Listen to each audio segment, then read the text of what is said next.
Hello, my name is Srinitya Paramyogananda. I am an ambassador of Kailasa. I live in Brazil. I went to Ecuador in the third batch of the Paramashiva Sena, and we also were having meetings and talking with people in other countries as Bolivia, United States, Malaysia, and all of that was happening. I could be in contact with the indigenous people of Ecuador and also with the people participating in the Paramashiva Sena in Bolivia. So there was like a very nice ambience to participate. The Ayurvedic, no, yeah, food is from Indian food, let's say, food like the Bhaga Shastra, they recommend like sattvic food, and the all the teachings of Nityananda, all the things happening, and through this I could see that there is a persecution happening to Hindus, not from today, but a long time ago, since before the British attacks and the many others that have had a huge persecution. So this land grabs is just more one of those. Let's go to the facts.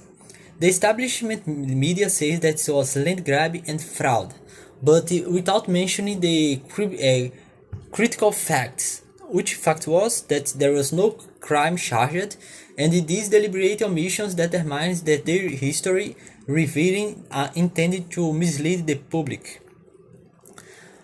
Not only that, so what are these agreements that they say that Kailasa made with the indigenous people? Not land purchases or grabs, but the partnerships between US-based Hindu organization and the indigenous Bolivian community. This focus on conservation, respect indigenous sovereignty, and most important, the Supreme Pontiff of Hinduism was not a signatory. Media claims otherwise, and are false attacks on Hindu diaspora.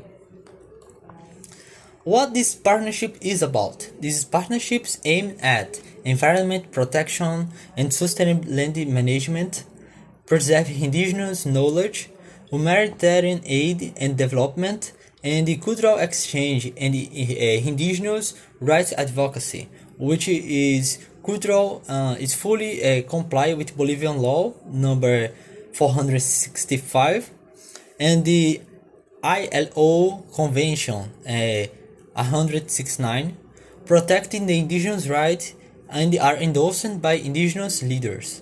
The Article 30, second and fourth verse of the Bolivian Constitution guarantees that their rights of self-determination and territoriality. Sorry, my English. And the claims of land grabs or 1,000 years lease are baseless and reflects the colonial mindset that declines indigenous agents.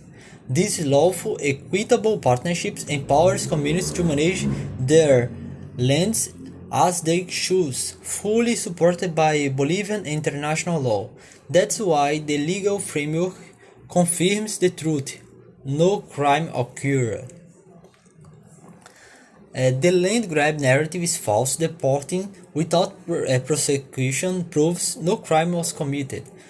These were lawful partnerships for conservation and community growth, backed by Bolivian Law number 645, the Convention of Bolivian, that urge to question media narratives, seeking original source and respect indigenous rights. That's what I'm about here.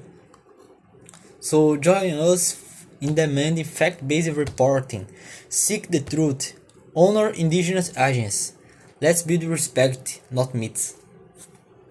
Nityananda, I be blissful. I hope you all be. Nityananda.